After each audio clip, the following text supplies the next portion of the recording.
indi görüşlərimiz intensiv olacaq. Keçən dəfəki məruzə hər cəhətdən sizə maraqlı idi, mən özüm gördüm, çox gözəl müzakirələr, məruzələr oldu. Bu dəfəki məruzə də tamam onunla üst-üstə düşməsə də eyni istiqamətdədir. Yəni bizim Elm Sənəd Məclisinin bilirsiniz ki, işlərindən biri odur ki, müəyyən sahənin mütəxəssisləri, ciddi mütəxəssislər, digər elm adamlarına və elm öyrənməklə məşğul olan tələbələrə sahələrindəki tədqiqatlardan, oradakı problemlərdən, ümum cəmiyyət üçün vacib olan problemlərdən söhbət açsalar və biz müzakirə keçirək. Bunun nəticəsində də xeyli şeyləri hansı ki, qəzetlər bir cümlə sözdən bilirik ya televiziyada, onları biraz daha dərindən başa düşməyə çalışaq. Bugünkü məruzəmiz qlobal iqlim dəyişmələri və Azərbaycan mövzu belədir.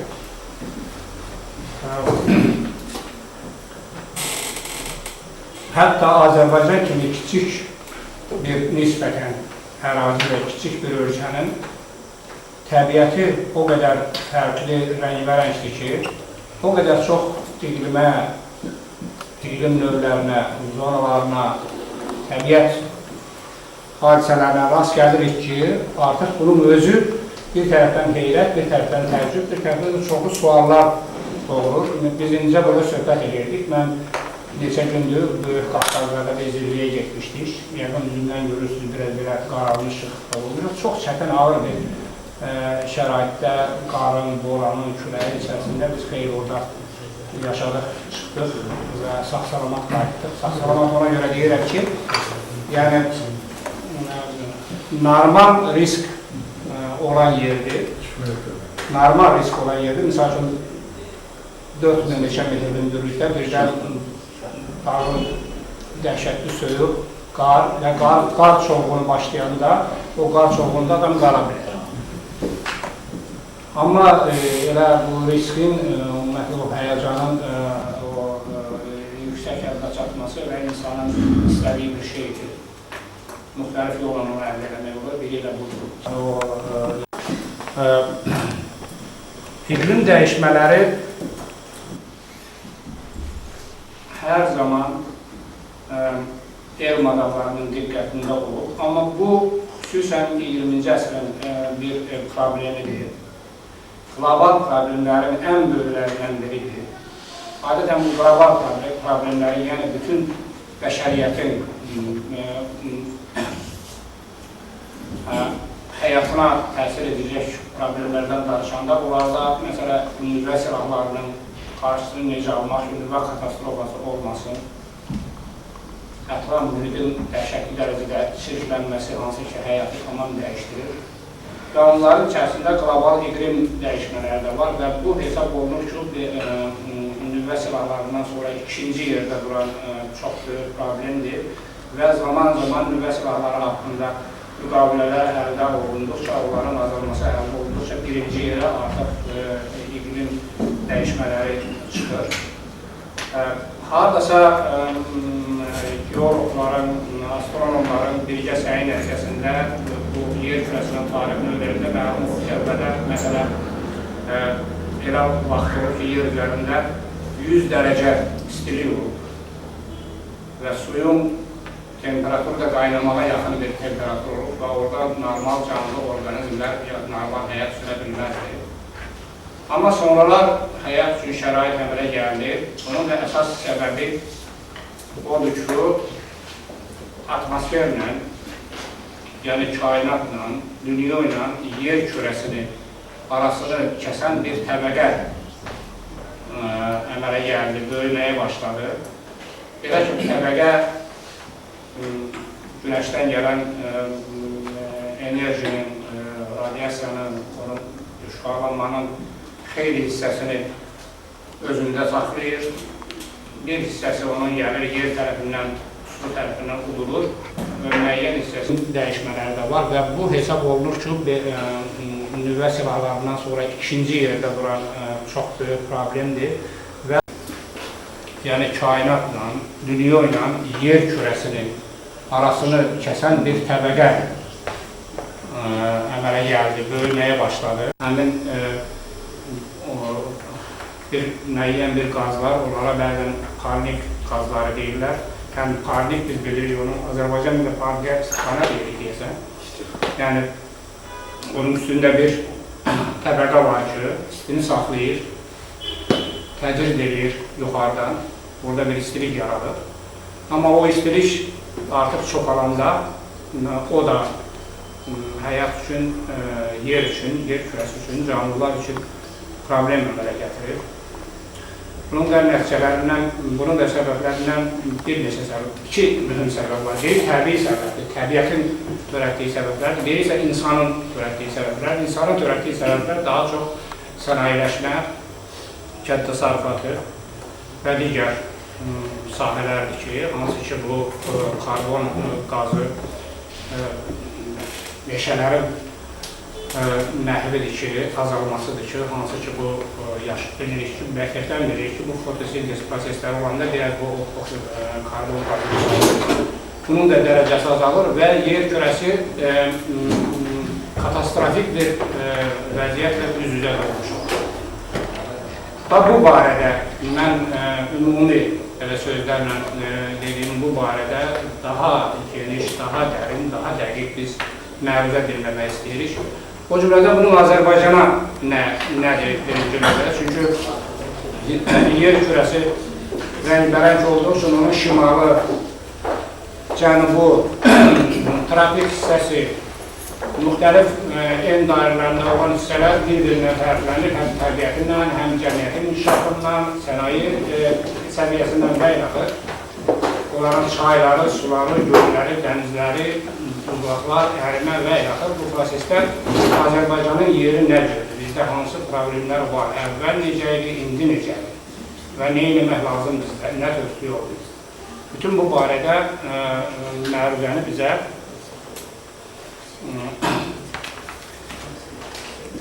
Profesör Rıza Mahmudov verəcək. Rıza Mahmudov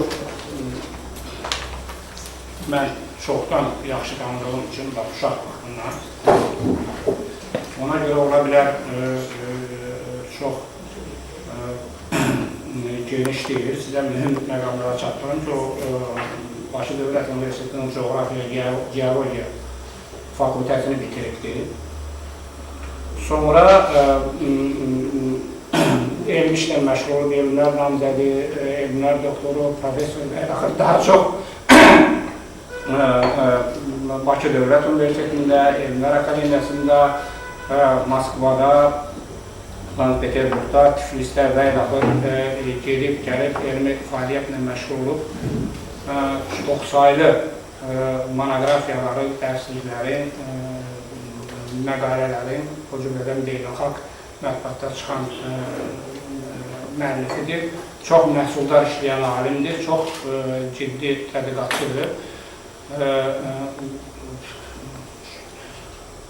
Hal-hazırda Ekologiya və Təbii Sərvətlər Nazirliyinin elmi tədqiqat institutu var, hidrometeorologiya. O institutunun direktorudur, elmi tədqiqat institutunun. Bütün titullarını mən saymaq istəmirəm, maalesef biz burada bütün titulları sayırıq, mühüm olanları deyirik. Ən mühüm olan da odur ki, Rıza müəllim bu gün bizə qlobal iklim dəyişmələri və Azərbaycan adlı məruzəsi edəcək. Buyurun. İlk öncə istər Respublikamızda, istər dünyada özünün o modernin bir tədris ocağı kimi yerini təsdiqləyən Xəzər Universitetinin bu gözəl kollektivdə çıxış etməyimlə şərəf duyuram. Və təbii ki, ilk öncə məni bura dəvət etdiyinə görə universitetin rəhbərliyinə, şəxsən Hamid müəllimdən öz təşəkkür edirəm. Və sizlərə mən çatdırmaq istəyirəm ki, sizin ömrünüzün bu gözəl anlarını sarsızın hər halda sonluqda keçirdiyiniz vaxt kimi təəssüflə yox, hər halda nəyisə bir diyalog formasında, fikir mübadiləsi formasında nəyisə bir hansısa bir məsələyə belə deyək ki, müdaxilə etmək kimi ilk başsın. Və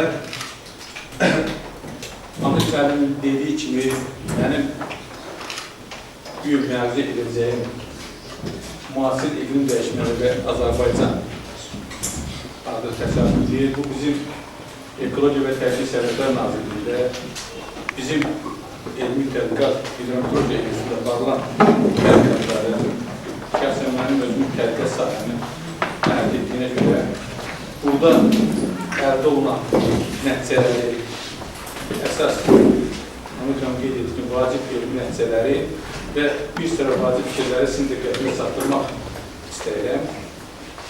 Təbiidir ki, burada dünya alimlərinin fikirlərinə, o fikirlər ki, hansı ki, doğrudan da belə deyək ki, çoxlu fikirlər ola bilər, ancaq o fikirlər hansı ki, süzgəncdən keçirib nisbətən deyək ki, bizim mövqeyimizə yaxın və ya ki, biz orada nəsə deyə bilərik.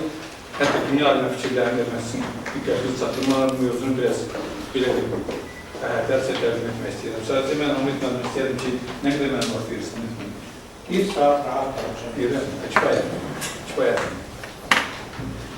O ki, qaldı Hamlet müəllimin o uşaqlıqdan mənim deməli tanımağına mən də sizin diqqətinizi çatdırım ki, doğrudan da bu gün əgər mən burada haradasa elmi bir işlə məşğulamsa, bilin ki, bu Hamlet müəllim məktəbinin belə deyək ki, köhrəsi kimi mən özüm qəbul edirəm. Yəni, ilk siniflərlə birinci sinifə gələni təsəvvür edin ki, Hamlet müəllimin əl çantasını götürmüşəm və bunu fəxrlə mən hər yerdə bilirəm. Hamlet müəllim onun 4-cü sinifə gedirdi. Və o dediyi tədqiqatlarınızda mən tələbə olarkən ilk dəfə mənim tələbə edildiyi cəmiyyət xəttinlə mən Moskva Dövlət Universitetində çıxışa gedirdim. Bakı Dövlət Universitetinin 3-cü kursunda oxuyanda mənim onda elmi məqaləmi Rus dilinin təbii yolunda mən zəif deyirdim Hamlet müəllimə nisbətən. Hamlet müəllim tərcümə eləmişdi və o anları mən özümlə yaşadıram və təbii ki, bugün bir halda burada nəsə söz demək imkanı mən malikəmsə, burada mütləq Hamlet müəllimin ona böyüklüyünü və onun elmi istiqamətlərini, həyati istiqamətlərini mən nəticəsi kimi baxıram.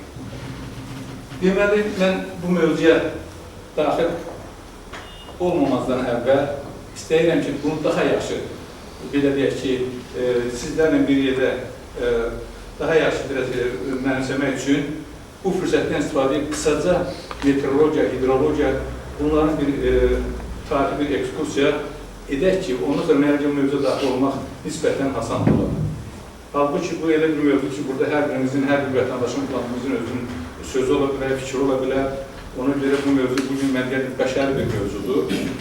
Ümumiyyətlə, meteorologiya elə bir elm sahəsidir ki, mən sizə deyim ki, hətta Aristotel eramızdan əvvəl 4-cü, 3-cü əsrdə ilk kitablarından birini meteoroloji kitabı yazmışdır. Yəni, o traktlarından biri meteoroloji kitabı idi. Dünyada ilk, mən böyük sürətlə gəlirəm, ilk meteoroloji məntəqə, müşahidə məntəqəsi, yəni Torricelli'nin o termometr izah edildiyindən sonra 1634-cü ildə İtaliyada bu ilk bir stansiya oldu və Azərbaycanda maraqlıdır. Azərbaycanda ilk meteoroloji stansiya 1843-cü ildə Naxçıvanda, 1848-ci ildə Bakıda və Şuşada, sonra isə bu şəbəkə inkişaf etməyə başlayıb. Bax, bir belə bir inkişaf yolu keçir və bizim böyük vətən müharibəsi dövründə mən fəxr edirəm ki, təsəvvür edin Stalingrada qədər deməli Stalin əmrinlə hava proqnozunu bizim xidmət idarəsi yerinə yetirildi. Və onun əsas qanatlarından biri hidrologiya, yəni ümumiyyətlə bilirsiniz ki, bizim planeti digər planetlərdən fərqləndirən əsas cəhətlərdən biri orada atmosfer və hidrosfer təbəqələrinin olmasıdır. Ona görə biz məhz başqa planetlərdə, biz deyəndə yəni dünya alimləri başqa planetlərdə həyat axtaranda, canlı varlıq axtaranda ilk növbədə orada hava və su axtarır. Yəni hava və su olandan sonra həyatın mövcudluğuna söhbət edərlər. Və bizim planet, belə deyək ki, hələlik elmə məlum olan yeganə planet ki, orada canlı varlıq və onun atmosfer və hidrosfer təbəqələri var. Və Hamlet qeyd elədi, oradan bizə atmosfer təbəqəsi formalaşandan sonra yerdə həyat əmələ gəlib. Hətta atmosfer yox, atmosferdə azon təbəqəsi. Atmosfer olub, həyat olmuyor. Amma azon təbəqəsi atmosferdə əvvəllər ona böyük əhəmiyyət vermirlər, olandan sonra deməli yerdə canlı aləm əmələ gəlir. Hidrologiyada onunla bərabər inkişaf edir və eramızdan əvvəl bir sıra sivilizasiyalar, sizə məlum olan sivilizasiyalar mövcud olub ki, bunlar Misirlər Çin, deməli Nil çayı ətrafında məskunlaşıb. Yəni insanlar tarixən su özləri ətrafında məskunlaşıblar. Mayalar Dəcəl Fərət çayı ətrafında, Xarrablar Hindqan çayı ətrafında, Çinlilər Xuanxe çayı ətrafında formalaşıblar. Bunlar həmişə daşqınlardan qorunmaq üçün, bugün bizim mövcud 20-ci əsrdə şahid olunmuş daşqınlardan qorunmaq üçün həmişə o sivilizasiyaların inkişaf mərhələsində bu tədqiqatlar apardılar. Və təsəvvür edin, ilk dəfə hidrometriyanı bizim hamımız yaxşı tanıdığımız Leonardo da Vinci ilk dəfə çaylarda sürəti ölçən, üzgən üstündə sürəti ölçən və orada sürətin paylanmasını, sürət öpürülür, paylanmasını ilk dəfə mexanizm göstərən Leonardo da Vinci olur. Və bundan sonra hidrologiya böyük inkişaf mərhələsi və bizim respublikamızda da ilk, deyək ki, Kürdən daha Azanın məqsədinə qədər, onda mügəçə uçan var yox, 1814-cü ildə deməli, Çar Rusiyasının təkidi ilə Kürdən istifa məqsədi ilə tədqiqatlar aparılır. Və bugün Azərbaycanda hidrometeoroloji xidmət sistemində 103-ə qədər hidroloji məntəqə var, 74 meteoroloji stansiya və məntəqə var. Və bunlardan çox təəssüf ki, 16 stansiyamız, hidroloji stansiyamız işğal zonasında qalıb və 10 dənə meteoroloji stansiyamız, yəni Qarabağ ərazisində və digər rayonlarımızda işğal zonasında qalıb. Amma bununla belə biz Azərbaycanın şəbəkəsini qoruyub saxlamağa çalışmışıq. Və bunlar qısaca bu mövzuya yaxın bir, belə deyək ki, anons kimi mən demək istədim. Respublikamızda hidrometeoroloji şəraiti barəsində. Mövzuya keçsək, deməli, bu mövzunu mən sizə təxminən belə təqdim etmək istəyirəm. İqlim dəyişmələri, deməli, faktlar, iqlim dəyişmələri göstərən faktlar nədir? Sonra səbəblər, hansı səbəblər? Sonra Azərbaycanda bunun regional təsirləri və nəhayət proqnoz. Bu istiqamətdə mən təqdim edəsəm, hesab edirəm ki, müəyyən bir təsəvvürə malik ola bilərik və burada mən sərbəst təbii ki, diskusiya, sizin fikirlərinizə, imkan daxilində, mənim öz potensial imkan daxilində cavab verməyə mən hazır olarım. Deməli, iqlim nədir? Birinci, iqlimin özünü dərk edəndən sonra, mən çox huzur istəyirəm, ona görə Hamlet mənə bu imkanı verdi, yəni elə çıxmasın, burada bir tədris var. İqlimin özünü dərk edəndən sonra dəyişəni biz bilərik. İqlim, ümumiyyətlə, bir var hava, bir var iqlim. Hava odur ki, atmosferdə müxtəlif təbəqələr var. Onun troposfer təbəqəsi ən aşağı təbəqədir. Troposferin aşağı təbəqəsinin, yəni bizlər yaşayan hissənin, yer səthinin mövcud durumu bu havadır. Yəni hava, indiki bax, hava ta ki bir gündə istədiyimiz qədər dəyişə bilər. Havanın tərifi odur ki, atmosferin troposfer təbəqəsinin yerə yaxın hissəsində mövcud durumu bu havadır. Ancaq iqlim, bəzən iqlimlə havanı biz çoxlarımız qarşıdırır. İqlim isə məhz həmin havanın mövcud elementlərinin temperaturdur, yağıntıdır, təzyiqdir, rütubətdir, küləkdir, o elementlərin çoxlu statistik təkrarlanmasıdır. Yəni bir yerdə, bu ərazidə, Bakıda tutaq ki, bilir ki, küləli şəhərdir. Bakıda bu külək elementinin, temperaturu, yağıntının və s. Tutaq ki, çoxlu təkrarlanması bu iqlimdir. Havanın dəyişməsi hər an, hər saat baş verir bilər. Amma iqlimin dəyişməsi üçün 1000 illər, 100 illər lazımdır. Ona görə iqlimlə havanı biz fərqləndirməliyik. Və iqlim yaradan amillər nədir? Ondan sonra biz bilərik ki, dəyişən də bax bunlardır. İqlimi yaradan amillər elmdə əsasən birinci, günəş radiasiyası təbiidir, qəbul olunur. İkinci, atmosferdə rütubət dövranı. Üçüncü isə səth örtüyü. Yəni bu üçü iqlim yaradan amildir konkret. Amma təbiidir bunların ən öncəsi günəş radiasiyasıdır. Yəni günəş radiasiyası olmasa, relyefdə, səth örtüyüdə, rütubət dövranda təbii ki, heç bir təsir göstərənməz və ondan sonra yaradan amillərdir. Amma hər halda bu üçüdür. Deməli, bu üçü varsa, iqlim yaradan amillər bunlarsa, deməli, bu üç amildən hansısa dəyişməz ki, iqlim dəyişsin. İndi baxaq görək, hansı dəyişir? İndi mən sizə dedim ki, birinci faktdır. İqlim dəyişmələrini sübut edən faktlar nələr ki, bizə iqlim dəyişir? Bəlkə dəyişmir, bəlkə tərəddüd edilir. Yəni, yerin tarixində milyon illər bundan əvvəl, 1000 illər bundan əvvəl temperatur indikinin artıq olub, əcid olub. Bu dəyişmələri deməli, faktlarla göstərmək üçün mən bir sıra slaydlar sizə təqdim etmək istəyirəm. Və təsəvvür edin, bu Ark və Fernando buzaqlarıdır. Ümumi görünüş. Soldakı 1979-cu ildə şəkildir. Sağdakı 2003-də 88. İstər-istəməz görür ki, buzlaq sahəsi nə qədər azalır. Növbəti slayd. Bu, deməli, Avstriyada dağ buzlaqlarıdır. 1875-ci şəkildə eyni relyefli dağlara fikir verin, 2004-cü şəkildə. Demək olar ki, qardan buzdan əsərləmə qalın. Bu, Kanada Milli Parkında olan buzlaqlardır. Avqust, deməli, 13-cü il, Avqust 2005-ci il. Çox cüzü olan, eyni aylarda olan, deməli, biri sentyabrda, biri martda deyil, eyni ayda olan şəkillərdir və o böyük sürətlə azalması görülür.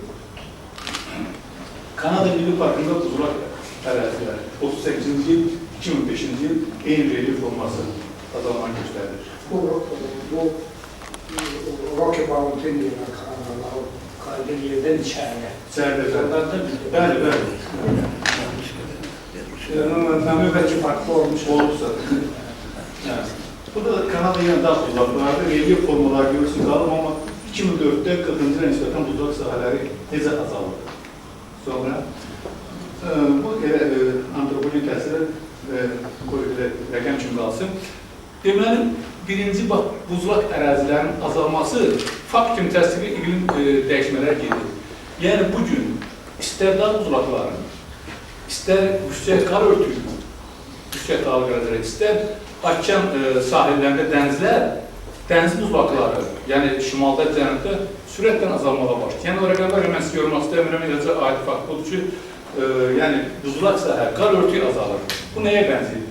Planetimizin ağ örtüyü azalır. Ağ örtüyü azalırsa, planetin özünün qızması artır. Yəni, yayda biz ağ sarışqa geyinirik ki, əks olursa. Amma planetin özünün ağ sarışqası buzlaqlardır, qarlardır.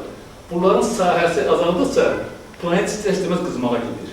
Təhcə torpaq o dərliyə də orada. Deməli, indi burada ikinci statistik rəqəmlə mən iqlim dəyişmələrini diqqətinizi çatdırmaq istəyərdim. Təsəvvürün bütün instrumental müşahidə dövründə nə qədər ki, yer kürəsində 1634-cü ildən buraya müşahidə aparılır, ən isti əsr 20-ci əsr olur. Bütün minliklər daxilində. Ən isti 10 illik 1990-2000-ci il olur. Ən isti illər deməli 1995, 98, 2003, 2005, 2007-ci illər olur. Yəni, bunlar bütün müşahidə dövründə ən isti əsr, ən isti 10 illik, ən isti illər. Bunlar artıq o dinamikanı göstərir ki, və insanlar aydınlaşdırır ki, artıq bu temperatur artır. Temperaturun artması nədir? Obrazda mən desəm, rəqəmlər təbiətin göstəricisidir. Biz, məsələn, təbiəti öyrənənlər o rəqəmlərə baxıb təbiəti müayinə eləməliyik, diaqnoz qoymalıyıq və müalicəsini tətbiq etməliyik. Necə ki, insanlar həkimə gedən temperatur artır, deməli, arqanı nəsə baş verir də, temperatur durduğu yerdə artır. Həkim o rəqəmə baxıb düzgün diaqnoz qoysa, düzgün müayinə eləsə, düzgün diaqnoz qoysa, düzgün də müalicə edəcək. Təbiətdə də temperaturun artması, yəni bu təbiətin xəstələnməsi deməkdir. Səbəbi, görək səbəblər nələrdir? Birinci, temperaturun, iqlim dəyişmələrinin faktlarını dedik və iqlim dəyişmələri deyəndə biz də onu tərmiz edə bilərik. İqlim dəyişmələri troposferin yerə yaxın təbəqəsində orta çoxillik temperaturun artması deməkdir. Yəni, biz yaşadığımız mühitdə orta çoxillik temperatur. Orta çoxillik temperatur nədir? Yəni, bir gündə biz deyirik ki, temperatur 1 dərəcə artır. Başqalara deyir, yayda 10 dərəcə dəyişir, səhər olur ta ki 15 dərəcə, axşam olur, gün olur 35 dərəcə və ya belə 1 dərəcə böyük şeydir. Əslində, yer kürəsi üçün orta temperatur artım 1 dərəcə böyük rəqəmdir. Hətta 2-3-5 dərəcə də senarilər var. 3 dərəcə faciədir. Yəni, yer kürəsində orta illik temperatur 14,6 dərəcədir. Təsəvvür edin. Bunun 14,8 dərəcəsi şimal yarımkürəsi üçündür. Çünki şimalda quru ərazilər bilirsiniz çoxdur. Amma cənubda isə okean suları çox olduğuna görə o soyudur. Və cənubda 14,3 dərəcədir. Ümumiyyətlə isə şimal-cənub toplayanda 14,6 dərəcə. İndi 14,6 dərəcə olsa 15,6 dərəcə, hansı ki, bugün artıq buna yaxınlaşır 15,6. Bax, bugünkü yer kürəsində görünün faciə baş verir, təbii fəlakətlər baş verir. Bu təbii fəlakətlərin hamısı o iqlim dəyişmələrinin məhsuludur. İndi təsəvvür elədik iqlim dəyişmələri. Bəs səbəblər? Səbəbləri, mən deyim ki, biz iki qrupa bölə bilərik. Biri, hamımızın qəbul etdiyimiz, hamımızın başa düşdüyümüz və yaşadığımız və bax, bu rəqəmlərlə boş yerə orada yazmamışam. Əgər 1850-ci il yer kürəsində 1 milyard əhali var isə, təsəvvür edin, 1930-da, yəni 80 ilə 1 milyard artıq. Amma sonunda isə 10 ilə 1 milyard artıq. Məsələn, 89-99-a. Və bu əhali artımı istər-istəməz, Ahmet mənim də qeyd elədi, biz təbiətdə bir maddə kimi baxmalı deyilik. Məşhur akademik, geolog Vernadskin bir sözü var. Yer kürəsinə bir maddi oblast kimi baxmaq lazım deyil. Yer kürəsi eyni zamanda bir enerji oblastıdır. Yəni bu enerji oblastında baş verən hər hansı dəyişmələr bizim hamımıza, yerdə radiasiya balansının dəyişməsinə, yerdə bütün təbii fəlakətlərin, proseslərin əsasını qoyur. Əhali artımı, təbii ki, bu otaqda bu qədər biz əgər varsa, bu otaqda biz insanlara sanki də baxdırsaq, burada mütləq temperatur artacaq, rütubət azalacaq, təsir də dəyişəcək. Ancaq bu otağımız pəncərəsini açsaq, işıq hava dəyişdir. Yer kürəsinin pəncərəsi yoxdur. Yer kürəsi atmosferin əhatə olunur. Deməli, bu əhali artımı mütləq antropogen təsir, texnologiya, texnika, sənayenin inkişafı, sudan istifadə, meşələrin qırılması və s. və ilaxır bu labuddur. Ancaq dünya alimləri bu sözsüz ki, antropogen təsirlərin tərəfdarı olan alimlərin tədqiqatçıların nəticələridir. Ancaq bununla belə, bunun payı iqlim dəyişmələrində nə qədərdir? Bax, bu həmişə alimlər tərəfindən mübahisədir. Bu gün iqlim dəyişmələrində təbii amillər daha çox rol oynayır. O təbii amillər nələrdir? Və təbii amillər tərəfdar olan alimlər öz argumentlərini necə sübut edirlər? Sizə bir faktı mən deyim. 1854-cü ildə Aralıq dənizdə Balaklav adlı böyük bir fırtına oldu. Bu fırtınadan sonra çoxlu fransızların hərbi gəmiləri məhv oldu. O zaman Urbain Le Verrier fransız deməli, bu Balaklav fırtınasına görə sübut edib ki, Uran planetindən sonra hansısa bir Neptun planeti var, onun gravitasiyası, cazibə qüvvəsi mütləq belə bir fırtınanın, belə bir ocağın orada yaranmasını təsir göstərir. Və doğrudan da onun koordinatlarını verəndən sonra Neptun planeti sonradan deməli kəşf olunur. Bu birbaşa kainatda, yəni Günəş sistemində baş verən dəyişmələrlə yerdə o kövrək iqlimin dəyişməsində baş verən əlaqələrin əyani göstəricisidir.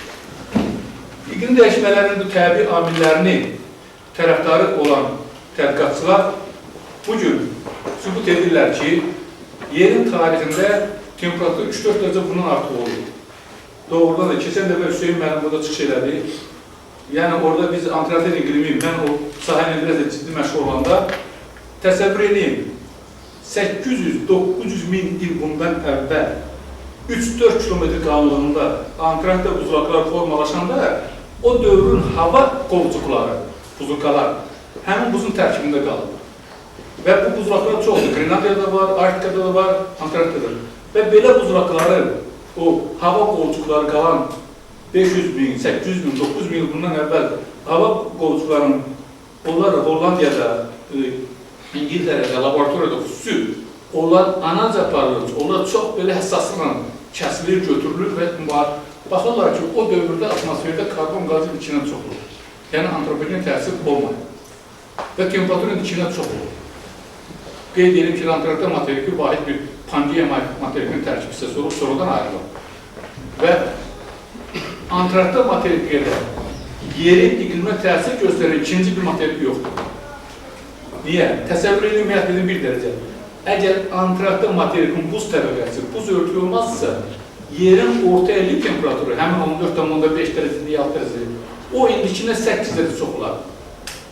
Məsələn, 23 dərəcə. O demək ki, həyat olmaz. Yerdə 200-300 dərəcə tutaq ki, istilik 200-300 dərəcə soyuqlarımız gələ bilərdir. Deməli, antiratın buz təbəqəsi yeri, göyü yaradan elə yaradır ki, şimaldan, cənubdan o soyuq hava kütlələri ekvatora doğru gəlir və dünya okeanları həmin deməli, havanın soyunmasına səbəb olur.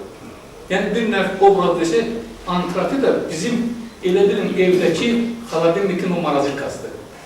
Yəni, orada müəyyən biz yemək məhsullarını qoyuruq, gələcək üçün antrat da bugün yer altı, yer üstü tərəfətdə kifayət qədər çox. Buradan çox.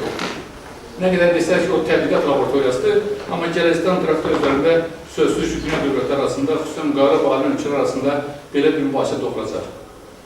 Antrat dünyada ən böyük 85% dünyanın buz ehtiyatı oradadır. Dünyanın şirin su ehtiyatı 90% antratdadır. Bunu deməli, iqlim dəyişmələrinə səbəb olan bu təbii amillər üçün tərəfdarlar. İkinci, Amerika Kosmik Agentliyi bu yaxından sübut edir ki, hətta Günəş sistemində Marsın özündə orta illik temperatur artır. Baxmayaraq, onun özünün seyri atmosferi var.